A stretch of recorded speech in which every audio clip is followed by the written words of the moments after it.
While earning a monthly salary of 90,000, Juma was able to save his first 300,000 after 2 years. This is why it took him so long. So Juma's story starts in August 2019 when he graduated, was able to get a job, and he started as an intern, of course, and quickly got a permanent job earning 30,000 gross or 26,000 net. He was hoping to get a pay rise in July 2020 but was not able to get promoted because of COVID. However, in January 2021, normalcy had started to resume and he got a promotion earning 60,000. By this time, his expenses were very moderate. He used to pay his health loan, a few vacations here and there. Whenever he was in the village, he would buy a few goats and maybe a cow here and there. He didn't have a structured way of saving, but he was fairly comfortable. Luckily for him, in July, his boss got a job and poached him to go along with him, getting 90,000 as his monthly salary. Still, at this point, his parents had retired, so he would send some money back home. He had his goats, which was doing, and of course, he would use the money for vacations here and there. And he was living basically a moderate life. He didn't think he was living too much beyond his means, but he didn't have a structured way of saving. So whatever remained in his account, he will treat it as savings. But if something came up as an emergency or he needed to travel home, he will still spend the money that was remaining in the account. So at this point, he also decided to move out of his bedsitter where he had been living, and he was now living in Roaka in a one-bedroom apartment, which was a bigger unit than he was used to. However, after living this lifestyle for a year, in August they were watching the election results and they started discussing with his buddies about their savings habits.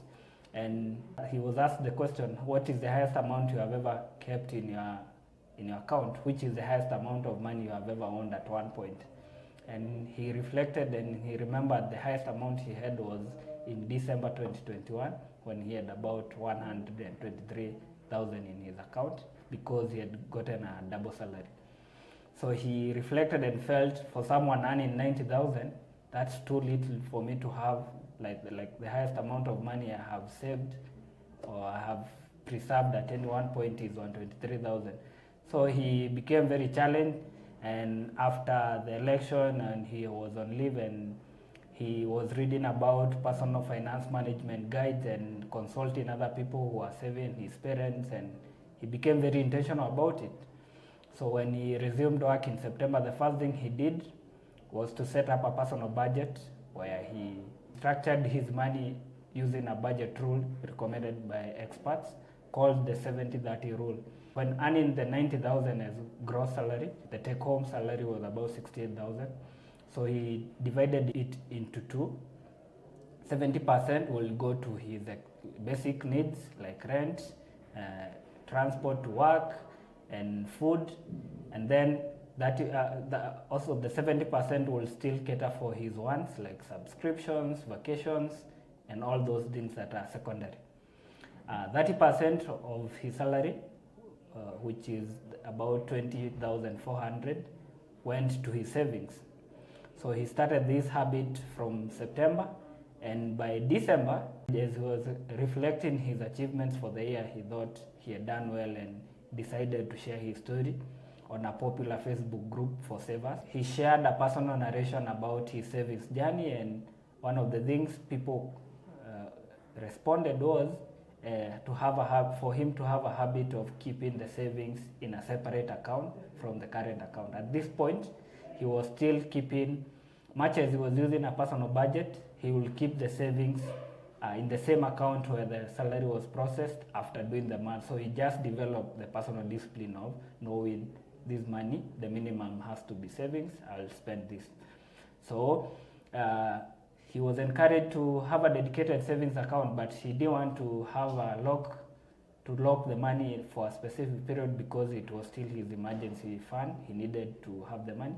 And as he was researching, that's how he settled on the Absa Digital Savings account. And from January, he kept the money he had saved in the Absa Digital Savings account and then came up with a standing order where at this point he was able to move up his savings to 40%. So he will send about 27,000 through a standing order, and the money will go directly to the Absa Digital Savings account. And of course, he was enjoying the digital experience. Opening it was fully online. He didn't have to visit a branch, and it was done in less than 10 minutes. He will get statements on email. He will set up the standing orders with a lot of ease through the app.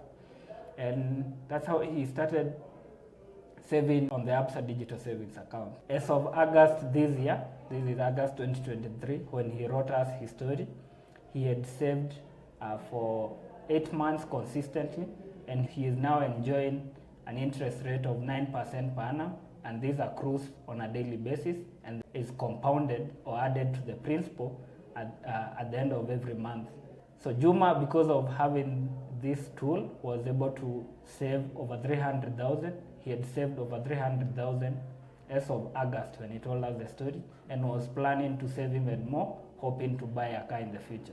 If you'd like to learn more about Juma's story, you can read the full story on the link below. Or if you'd like to learn more about the Absa Digital Savings account, or you would like to share your personal finance story, you can send us your story at editor@money254.co.ke.